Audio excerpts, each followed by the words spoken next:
The office, there is a small humming sound in the background, like at all times. Like a humming sound. Like a mechanical humming sound? Yeah, like and it's very faint, and I've watched The Office like 3 times all the way through. Wow, that's a lot. Although I've probably watched Friends that many times all the way through. But this time I was like, what is that sound? I paused it and it went away, and then I turned it back on and it was from the show. I doubt that it was like inherently on location. Like they probably added it in post. Do you think? Oh yeah, 100%. Okay. Like I think they probably added it in post as like a like an ambient sound, because offices have that kind of droning. It's meant to evoke the sort of droning. Yeah, our office has some sounds. There's like always construction going on above us. In your office? What it is. It's like it sounds like someone's jackhammering upstairs? Yes. That seems like it would be quite distracting at work. It is very distracting. It doesn't happen all the time. So it's just a ghost jackhammering upstairs. Once in a while, probably. We also have a copier that makes like a beeping sound when it runs out of paper, but it's like an emergency alert beep. It's not like a beep, beep, beep. It's like a life alert kind of situation. Yeah, it's like, what is going on? Wow. I don't know how you get anything done there. That sounds really distracting. Get stuff done. Oh, you better believe it. So I watched that period documentary on Netflix. Which one? Period End of Sentence. Oh, Period End of Sentence. The one that won the Oscar. Yeah. That we talked about a couple. Was that? So here's the thing. I actually enjoyed it. Like, I mean, I liked it. Like, it was about things that I was not aware of, but also at the same time. So let me say this: the subject of the documentary is kind of about these like rural Indian villages and how they don't really have access to sanitary napkins, and that the town like sort of gets hold of this guy who like this Indian business owner who manufactures sanitary napkins gives them. So spoilers, I'm sorry if you haven't watched the Netflix documentary. I'm going to talk about it for like the next 5 minutes or whatever. So he gives them this machine, right, to make sanitary napkins in the village. And so the women start making sanitary napkins and going door to house selling them. Okay. And so the point of it is like it gives them like now they won't have to feel they won't have to feel the shame of like staining their clothes and like trying to find cloth to like deal with their periods, and like girls won't feel like they need to drop out of school because they can't change the pad easily or whatever. And also the women maybe are, again, I'm telling, this is the point of view of the documentary. Like, I'm not saying this is necessarily my point of view. This is just what I believe the documentary was about. That the women will then come together as a community and be able to talk about periods more comfortably because now they're selling these pads. And also these women are now making money because they have a job because they're also selling pads. Okay. So that's the documentary, right? Mm-hmm. The rural village, nobody wants to talk about periods. Men don't talk about it. Women don't talk about it. Teenage girls don't talk about it. They feel lots of shame when asked about it. Even when they get the machine, it's like installed in this guy's building, and he thinks it's for diapers. Like, they don't even tell him what it's for. He thinks it's for baby pants, is what he says. Baby pants. Okay?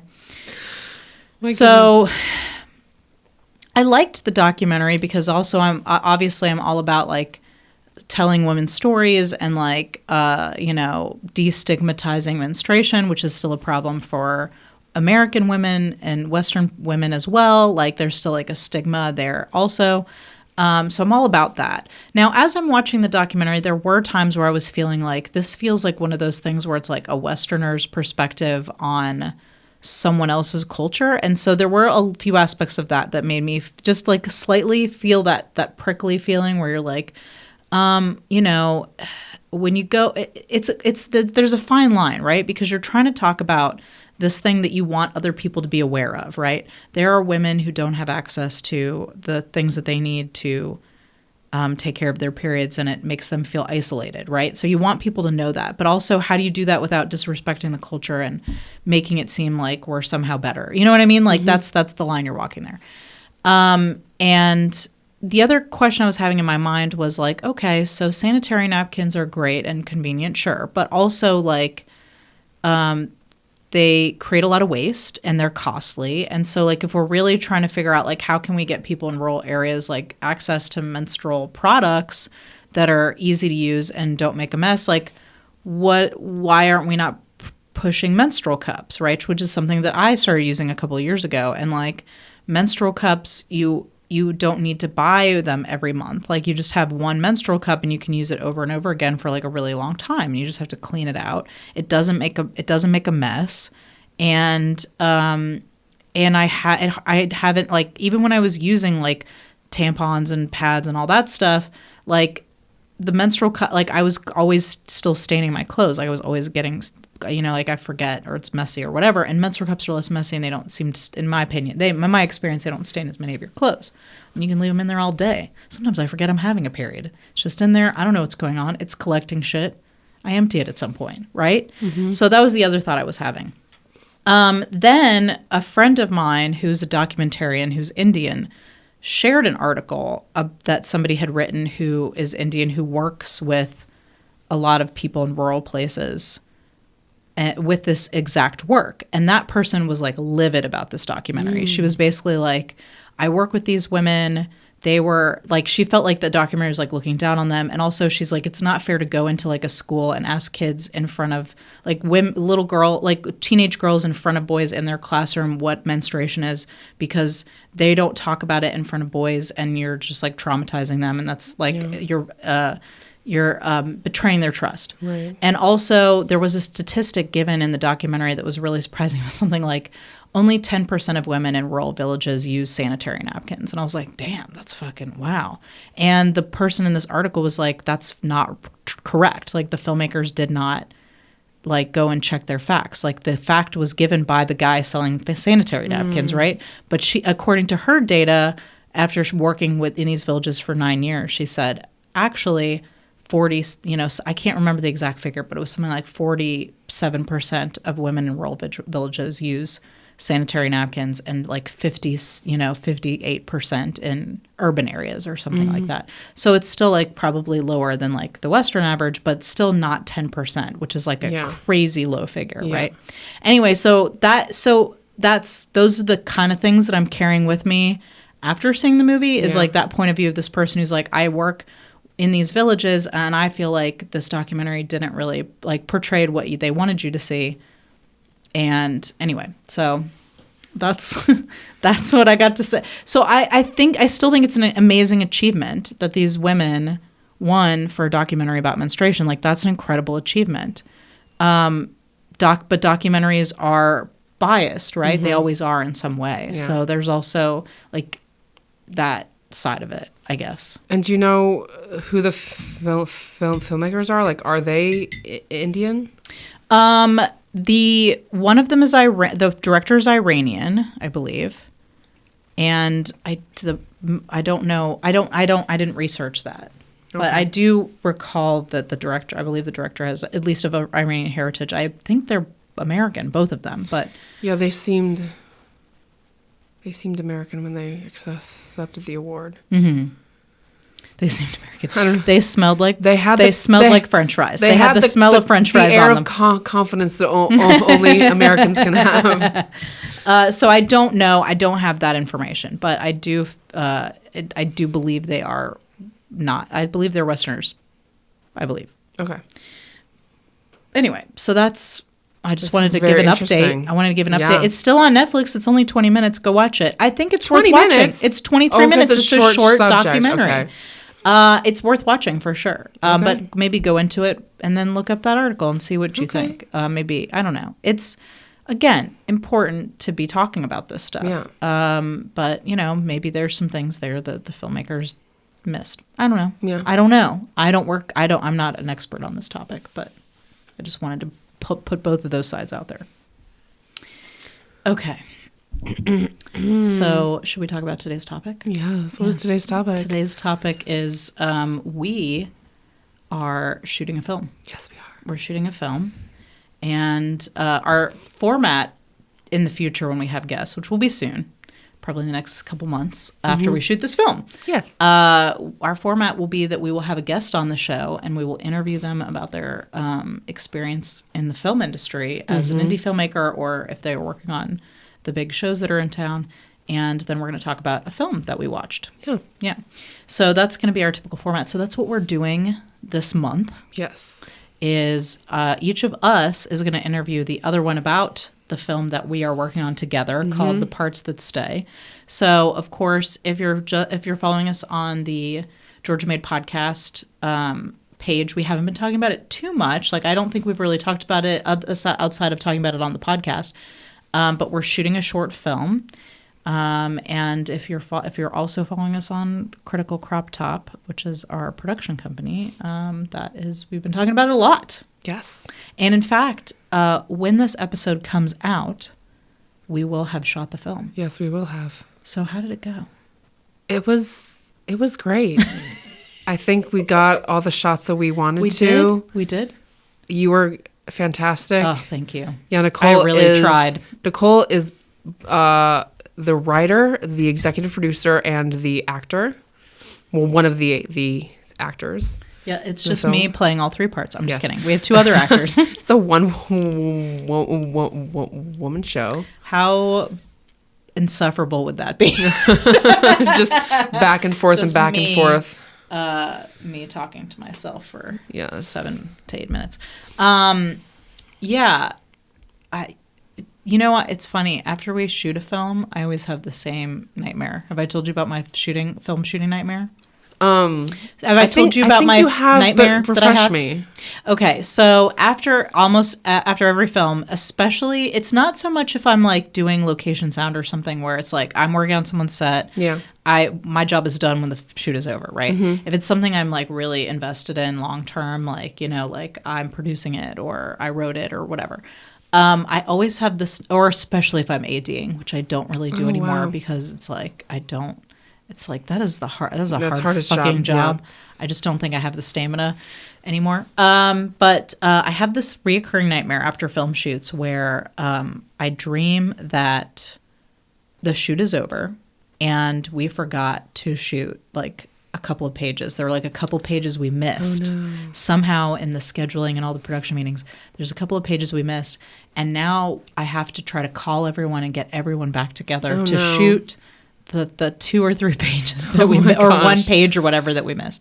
That's my reoccurring stress, my film stress nightmare. That's hilarious that you've made enough films at this point to have like a filmmaking nightmare. Every time. Yeah, it's always the same. Wow. So we've prepared. So there's the tinkling of my teacup.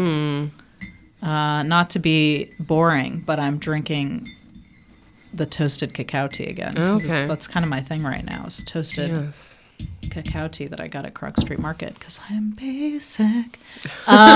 So we prepared some questions for each other. Yes. To ask about this film. Who's going first? Who is going first? I guess we didn't really determine that. How about you? Me? Me ask you first. Sure, ask me first. Okay, that sounds good. I'm into that. I mean, it's so should we talk about should we talk about what the film is? Like we said, the title. Do you want to tell us? Sarah's directing. Oh, yes, I'm directing. Sarah's directing the film. Yes. And so you tell us a little bit about it. So The Parts That Stay is about 2 sisters on the day of their mom's funeral, and they're looking into the coffin, into her body, not into her body. Into her body. They're actually performing an autopsy. Yeah, just kidding. No, that's not. And they basically discuss their relationship with her and how she felt about them. Yeah. And they discover that they viewed their childhoods very, very differently, and you know who's the favorite, who's not the favorite, and they both kind of, you know, saw their childhoods in a different way, and so, yeah, exactly. And then there's a third character, yes, Brian, the funeral director, who's just trying to make this the best grieving experience possible, but it's not. He's just trying to help. It's not going to plan. He pops in and here, in and out, here and there, and But is also kind of upselling them a little bit on yes, things. he is upsell. I mean, you have to. Yeah. If you run a business, You have to upsell a little bit. It doesn't matter what business it is. It's true. You got to keep the return customers coming back. So he's a little bit of the comic relief. Yes. There. Yeah. Okay. So question number 1 for Sarah. What is your relationship with the material? So this was one of the first scripts of Nicole's that I read the year we first met. Oh, yeah. It was written as an exercise for a film production class, and I loved it immediately. Oh, thank you. This is actually the first script that I remember of Nicole's. I'm sure I must have read other things, but this one's we're reading a lot out of to stuff. me. I remember you were writing Brunchies. Yes, about the you should come back brunch. to that. Well, I really liked Brunchies.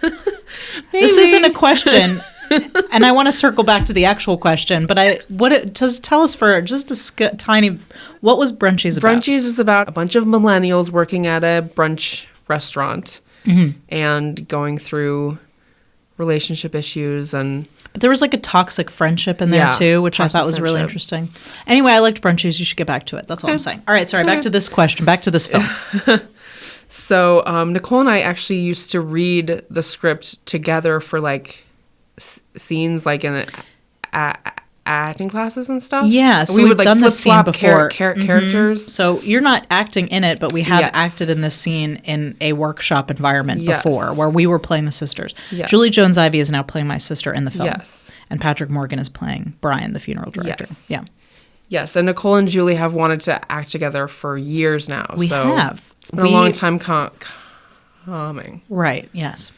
We met at the Macon Film Festival 10 years ago. 10 years ago? Well, wow. yeah. No, not 10 years ago. Yeah, it was like close to 10 years. It was like 9 years. Because I was pregnant with Charlotte when we met at the Macon Film Festival. Okay. Yeah. So, 5 years after Nicole wrote the script, here we are. It only took us 5 years to do it. I guess the moral of the story is write a thing and then hang on to it because you never know. Yeah. When you might do it. Yeah. No, but the script always gave me a good vibe. Oh, that's sweet. Yeah. In terms of how I connect with the material, I've always found it interesting to reminisce about the past with old friends and my family, and when I find out how differently we perceive events. We may have shared experiences, but the way each of us remembers it is very different. And I love that aspect of the script, and I also love the idea that when someone close to you dies, it can bring you closer to the people who are still around. Yeah. And I start to tear up when I think about the bond my brother and I have that will outlive our parents. And our shared childhoods, though we experience them differently, will keep that bond alive. Oh, my God. That's really sweet. Yeah. Oh, my gosh. That's so thoughtful. Okay, next question. Okay, so this is more, I guess, more general question. What is your approach to directing when you first sit down with the script? I ball it up and throw it in the trash. This is garbage. I'm going to need a rewrite. Stat. When I get a script, I immediately start seeing it in my head. So I think about it visually. Even though I'm not a cinematographer, I can see the film playing out as I read the words, especially if I'm trying to think about it, then it just like pops into my head. That's great. And I do the same thing when I hear a song that I like the music video kind of pops in my head. And yeah. I do that too when I listen to a song. Yeah. Yeah. So Kat, the DP, the director of photography, created the shot list and the storyboard from our discussions, and now we're working on the shooting schedule, and and now I'm going to be more focusing on the production design and the actors. This is so exciting. Yeah. And I have no idea what's going on, which is really unusual for me at this stage. I mean, I do have some things. I'm giving people money. Yeah. And they're doing something with it. Yeah. Can I tell you about my approach to directing actors? Yeah, of course. Absolutely. Subset of questions. Question B. Well, this pertains to like directing, but I guess Did I ask that question? I should have. no. But Are you giving me? Are you giving me your questions for yourself? what? I love you. No, this You're just like- popped into my head. Oh, okay. You're like, I took your questions and then I added the right ones to it. I'm just joking. I'm joking. No. this is a good question. Because this So like please do answer. I think that's important because there's the visual and the technical side of directing, and then there's the actor side of directing. what just popped into my head is that I kind of turned into a therapist. I need therapy, so this Which is is important. like I like to explore who the characters are and their reasonings behind why they act the way they do, and I ask the actors questions as opposed to telling them what to do. Yeah. Like I ask them like, how does that make you feel? Like not actually how does that make you feel, So but is this? Am I gonna finally get therapy? Like, is this like me going to therapy? your character is going to get Oh, therapy. so I should still go to therapy then. Yes. Okay. Yeah. Okay. No, I think that's great. And I think I have been directed by you before. Have you? Yes. You directed me in Haters, Right. which was a little short that we Oh, did yeah. in a bathtub. It's less weird than it sounds. Yeah. But yeah, no, you directed me in that, and I love the way that you talk to actors. Oh, thank you. So I think what I love is I think you have a real sensitivity, and I can feel that. Like, it's interesting that you call it like being a therapist. I can see how that definitely applies. But also, like, you never say too much. Like, I feel like once you start talking at an actor about stuff, there's like a certain threshold that people can cross where they're like now saying too many things. Yeah. And you always say just enough. It's never too much to like, Yeah. confuse whatever process is going on. And just like in therapy, all a therapist can do is lead the client in a direction, but the client must make their own choices about how they get there or if they're even going to go there at all. Yeah, that's true. I like that. I'm glad that you asked yourself that question. Okay. Next question. Okay, you may have already answered this, but I'm going to ask it anyway. Yeah. What is your way in? Where does your way into a story? Mm-hmm. Visuals or characters? And I feel you may have answered this already, but I'm going to toss it out there. Yes, it's kind of answered already, but I actually believe that visuals and characters are very related, and how we picked the shots in this film is related to who the characters are. For example, we want to create distance between the characters at first, and we can achieve this with where we place the camera and the lenses we use. And then Kate is more resistant to connecting with Jesse, so we wanted to make Kate feel more distant, whereas Jesse wants to be more, connected to Kate, so she feels like closer. And like it's just the way you can shoot things can reveal things about characters too. So I feel like I kind of I don't know what came first. Like it just was like thinking about the characters and thinking about the story kind of helped me and Kat create the shots. Okay, cool. Okay, what is most challenging for you about this particular story? I don't know that this particular story is challenging for me in terms of I connect with it. I relate to it. I don't really have a good answer to that because it feels right. Okay. And I feel like I don't need to tweak anything. There are no issues where I'm like, well, this doesn't make sense, or like, they wouldn't say this, or like, there's. I'm sorry, I just don't have. What you're saying is the writing is perfect. The writing is I'm perfect. just kidding. No, yes. Well, that's the thing is that. Joking. I'm joking. But I'm sorry that I don't. Have so a follow-up question: is there anything about because we've been working together for a long time, like making films and stuff, but I feel like we've taken a more traditional approach to shooting this. Like in the past, we've been like, let's shoot something. And like, certainly when I was in film school, it was all very much like you get people and you have a lot of meetings and you talk a lot of stuff out and you collaborate and you like delegate. And that's like the lesson you learn in film school is that fucking delegate. Yeah. Delegating will save your life, right? But in the last couple of years, as we've been working with Critical Crop Top, we've been very like run and gun about things where we're like, oh, we've got a sketch, let's shoot it this weekend, and we'll get people together. But it's still like we're wearing a lot of hats. Yeah. And also, this is my first time having someone direct something on film that I've written. So I guess, is there anything about this process that's different or challenging? Process. Well, no, that's a follow-up question. Oh, since there's nothing about the story you find challenging. So is there anything about this process that you found new or challenging, I guess? Well, is there anything you could say about that? I think that I work really well with you, and I think that I think so too. You trust me, but I also feel that I trust your judgment too. So this is one of my questions to you about you having like the role of writer and producer and actor, and I feel like we've struck a good balance, and I think so too. I think that the only challenging thing I think so far has been to allow the story, not the story, but the film in my head to not be like, to know that it's not going to be exactly as I saw it in my head. Yeah, I think that's a challenge for like every director. Yeah, no, I think that's a good point. It's good to bring that up, especially if anyone's listening who's like early on. My vision is not being executed or whatever, you know?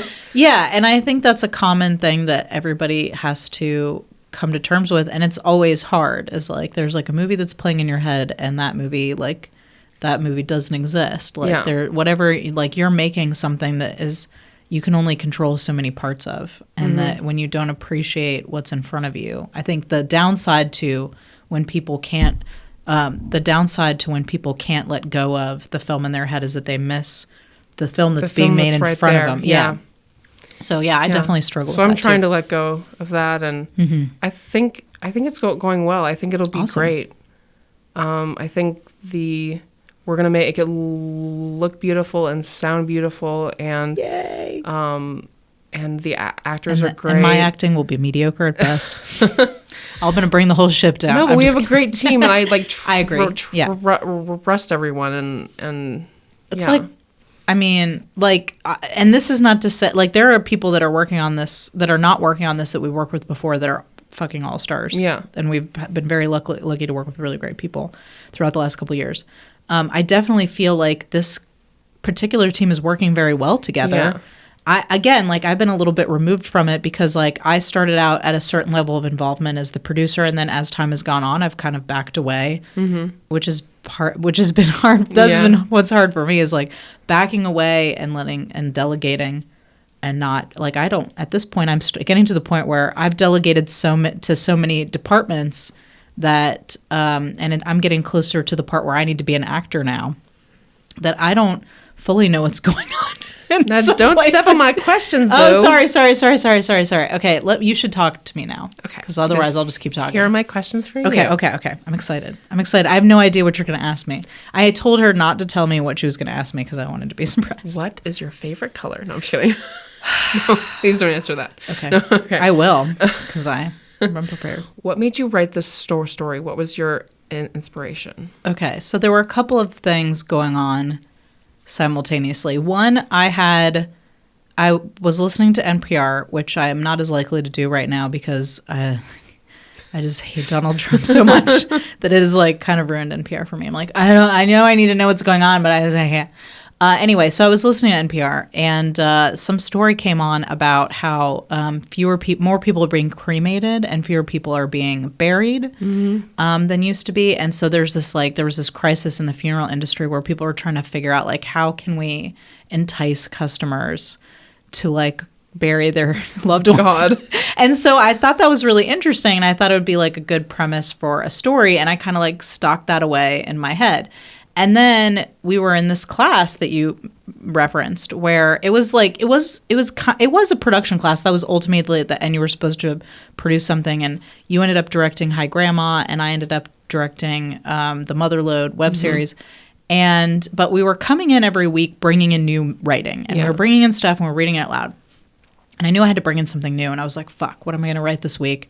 And I'm like sitting backstage, we're at rehearsal for some other show, and I was like writing, and I was like, okay. So I started to think about my kids and like what would they say about me when I'm gone? Like what would they complain about? You know what I mean? Like I was like, what would my kids complain about me? And then that kind of led me to think about my sister and myself, and how everybody kind of has their own relationship with their mom. Like the things that your sister fights about with your mom are not the same things that you fight about. And like everybody in a way kind of thinks like you have it better than I do. And like, so that it seemed like a funeral would be a time when those things might come up. Yeah. And then I started to bring in this idea about the funeral director who is just like really trying to give them this really this 5-star like funeral experience because like he's just trying to keep people and he's just trying to keep this place in business. Yeah. And so I brought that into it, and that's kind of those two things together is what made the story. Yeah, nice. And it works. What do you do to prepare as an actor? Like, oh man, what are the steps you take from when you first get a script to the performance of the material? Script. Oh God, I'm so fucking lazy too. That's the worst part of it. I don't even highlight my script. I used to prepare. Let me say this: I used to prepare a tremendous amount. I used to go through the whole thing and write down like backstories and like what did they have for breakfast and like all this other shit. And like my problem is I think too much, right? So I think about everything too much. I'm constantly overthinking everything. And then you and I met taking a Meisner class, right? Where the idea was to like really the technique was more about like working from yourself. And yes, every scene has some kind of objective where you're trying to accomplish something and all that stuff. But like the idea was like work from yourself and you like put yourself into the circumstances and react naturally to what's going on rather than pre-planning your thoughts and actions, right? And so it really kind of got me out of my head. So to be honest with you, my process now is to prepare myself as I'm walking into something, right? Like obviously I learn my lines and all of that stuff and I'm going to read through the script, but I actually like as little pre-planning of what I'm going to do as possible. Like if I'm in a scene where like someone's in a hospital bed, for example, and like I'm about to enter this emotional scene where someone's in a hospital bed, like I'll listen to music to get myself into the tone of what's going on. And I will then usually try to bring in some kind of like environmental element that might not be there that I need to get myself physically in the space so that my imagination is taking over. Like I think I rely a lot on my imagination where it's like me as this character in this imaginary environment. So that's my preparation now. So again, back to the hospital metaphor, and I'm drawing directly from some 1-minute play we did where like me and Laura were in a scene where like our mom's in a hospital bed, right? And before we would go on, and these are like 1-minute plays, so I only have I don't have any time to like get in. Like I don't have time to warm up in the scene. Like you have to come into the scene already there, right? So I would let the sound of like the beeping that you hear, like when you're in a hospital room where you hear the beeping of the machines, like I would kind of play that sound in my head before I walked on stage. And that would kind of bring me into like, I'm in a hospital now. Or like maybe it's a smell. Like maybe I'll tell myself this place kind of smells a little bit like exhaust. Or it's something. Really interesting. So, I never think about smells when I prepare like to act. I try to like environmentally put myself in the place and get myself out of thinking. Like, yes, I go through and I look at like, oh, well, here's a clue in the script that tells me how I feel about this person. So obviously you do all that homework. But when I'm on set, it's more like I have to get myself into the place where this is a real place that I am in. I'm in a real place. I'm in a real environment. That's my sister. Then however sister feels to me and in our relationship in that moment, like that's what I'm going to respond to and not necessarily a lot of notes that I've made about the relationship, if that makes sense. And how do you incorporate technical things like blocking and... I think that I'm very lucky that I also work on set in other roles. So I'm not bothered by cameras or equipment around me. Like I can work around that stuff without being bothered. So I don't get thrown off by all that stuff. So I'm not saying like I'm hitting my mark perfectly every time, but I do like somebody can tell me to go stand over there. And if I do it with my body a couple of times, like if it's something really complicated, I might walk through it like one might walk through a dance to make sure I hit all the marks. But yeah, I think that I'd rather walk through something with my body so that when I'm acting, like I'm not thinking about where's my mark. Yeah. But most of the time it's like, now you need to walk to the window. And like, I can walk to a window, you know? So I've done it enough times. I think I can walk to a window, I guess, is the answer. Good, 'cause Repetition. we have some windows you need to walk through. Just kidding. Okay. Repetition, I guess. Get on set, walk around a few times. These are Be comfortable with cameras in your face. This is some good information that I'm going to use for our rehearsals. Watch me miss every single mark. She'll be like, this is what you said on the podcast, but this is not how it is in reality. No, that's very interesting. I especially find it interesting that you think of smells. Yeah, it's like anything that makes the environment real and like my imagination then becomes like I'm in a real place and I'm not an actor acting in a scene, if that makes sense. Yeah, that's very cool. One more question. Actually, there's two more. I'm sorry. No, please go ahead. What do you do to compartmentalize all these different roles you have for this film? You're the writer, executive producer, and an actor. How hard is it to switch from through all the different hats? I think that the writer hat is not too hard to I think the writer and producer hat are kind of the same-ish, because like then it's just like, is the story being told? In a way, it's like once I've hired people and said we're making this film, like I kind of like I've kind of given it over at that point, you know? Like if I'm not directing it myself, then I've made a declaration that like the people I've hired I trust enough to, you understand the story and we're on the same page and like you're going to do a good job and going to come up with things that I didn't think of that are going to make this film better than what I would have done myself, right? So I guess like the writer in me, I've had to shut off a while ago because like the script's already written, and so it's now it's now belongs to other people besides me. So I can't really dictate what other people's approach is to it as actors or cinematographers or whatever. Like they're now filtering the script through their lens and they're going to spit it out however they do.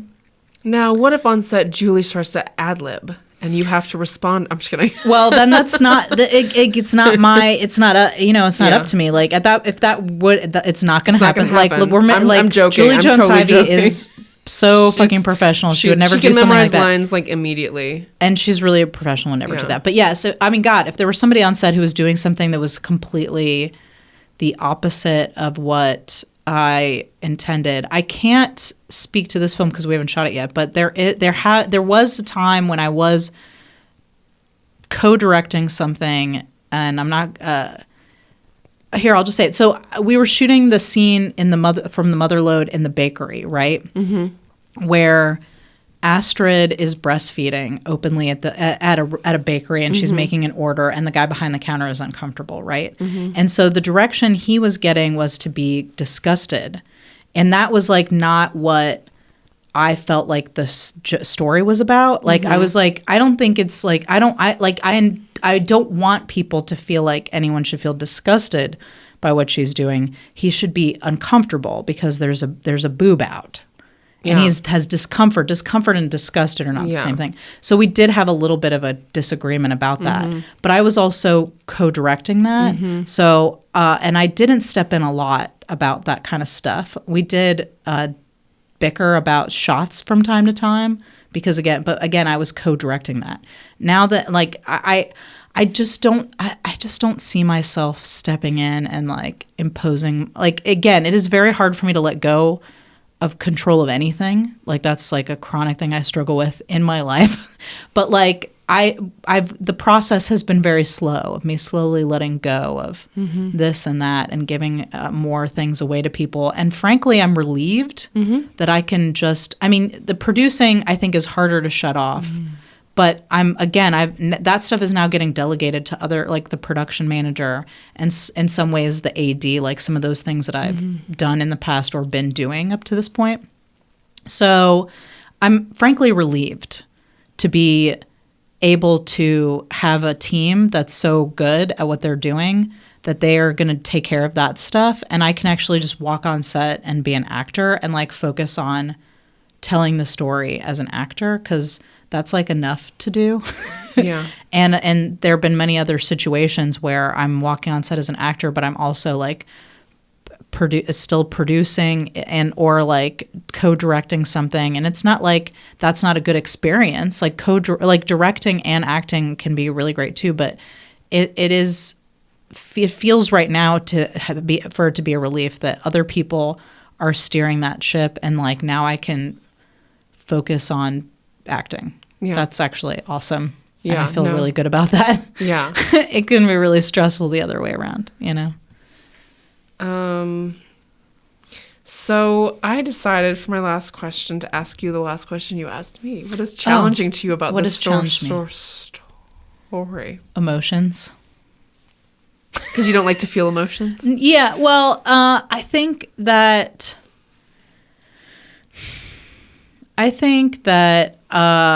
it's easy for me to be in a scene where I'm like joking it up. Like it feels good to make people laugh. Mm-hmm. And it is fun. It's fun to be making joke.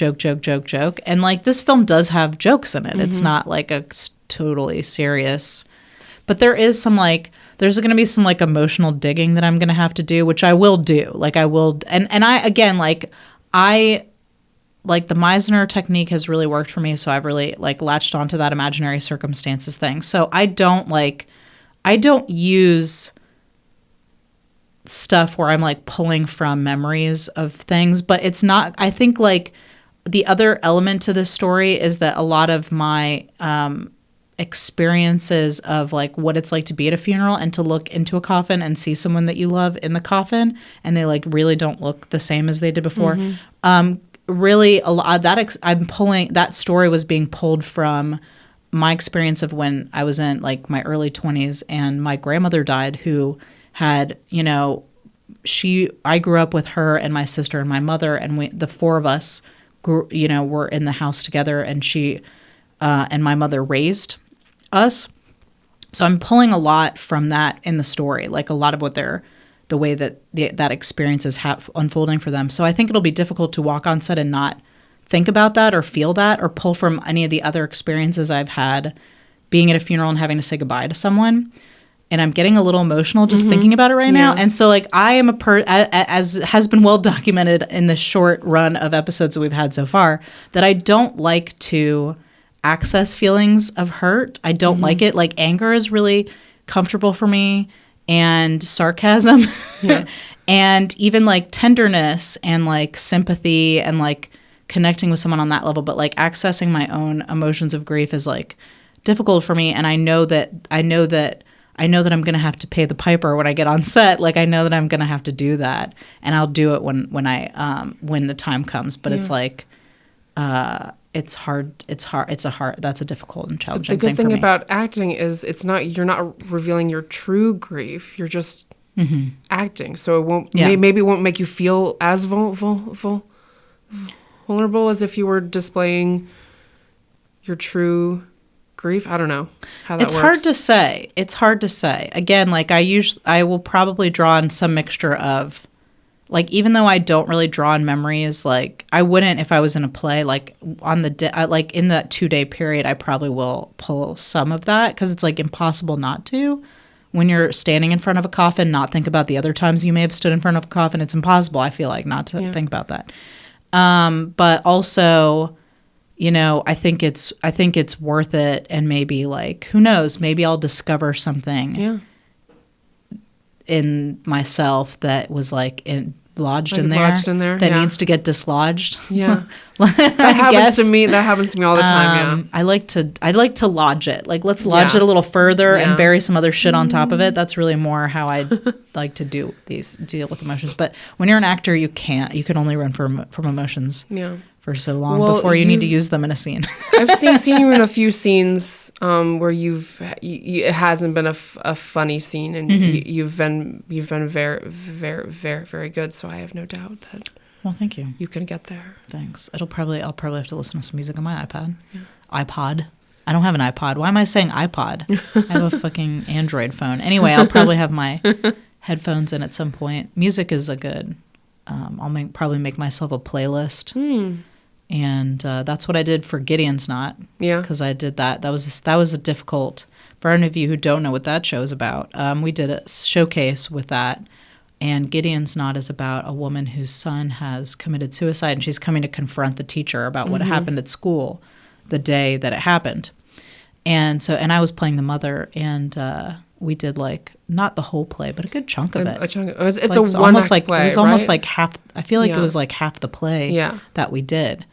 Like it was sections of it, but it was Yeah. almost like it was a pretty long thing that we did. Yeah. And it was tough. I had a playlist and I had to get myself into this like headspace, and it like it was like a cloud over me Yeah. the whole time that we did that showcase. It was like hanging over me, and I was like really glad when it was gone. But I Yeah. think these emotions are going to be different because Yeah. this is about saying goodbye to someone who's presumably led a full life and Yeah. not a Yeah. teenage child that you were hoping to Yeah. they would live a full life and Yeah. live past you. I think those are different Yeah. feelings. Definitely. No. God, now I feel emotional. I'm feeling sorry. feelings, Sarah. I'm feeling feelings. Just and I put them don't wanna on me. Just, I'm going to save them. I'm going to save them all. Yes. So that I just blubbering the whole time. I'm not good at crying. I will say that. I'm very bad at crying on camera. I'm not like some people. You snap a finger and there's like a tear. Yeah. I Like can't. Julie. And then this is not fake at all. Like Julie is not fake crying.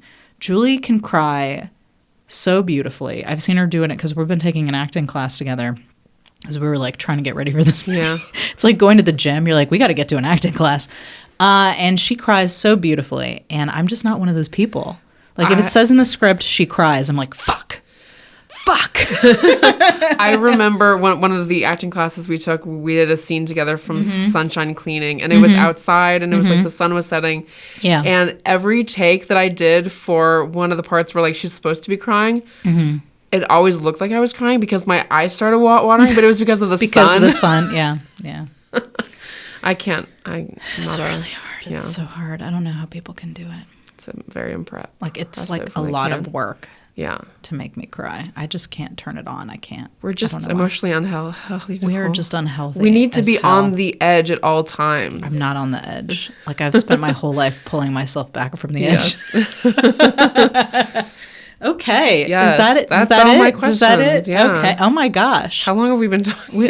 I feel good. I feel good. This. I feel like this was good. Really, like I'm this glad. was like I learned some important things. Me too. I Nice. learned some important. I feel like this was good because now, where you listeners, by the time you get this episode, because we'll be taking like a little 2-week break because we're putting out the.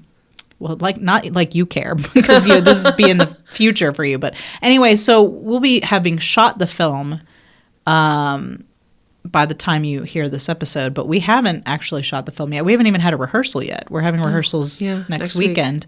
So this is like this. I feel like this was really good to like talk because we've been busy talking about like, oh, did you call this person and have somebody who signed this contract yet and. Blah, how much are we going to need to pay for this? And so we haven't had time to talk about this fun story, like getting the nitty gritty of the story stuff. So this is getting me really excited. Yeah, me too. Okay, well, I guess that's going to wrap it up for this episode. Yeah. Which is us talking about The parts that stay. the parts that stay. So TPTS. if you feel interested and want to know more, and you're not following us on social media, our production company, of course, hopefully you're following us on social media for Georgia Made Podcast. Rate, review, subscribe, tell a friend at Georgia Made Podcast on Facebook and Instagram, at Georgia Made Pod on Twitter. So follow us, please. And if you're interested in the film, we have a production company, Critical Crop Top Media, that produces this podcast and also is also producing this film. So Critical Crop Top, which is just at Critical Crop Top on Facebook, Twitter, and Instagram. If you want to know more about the film, there'll be lots of updates. Mm-hmm. So thanks for joining us. Thank you. Thank you. No, thank you. No, thank you. No, thank you.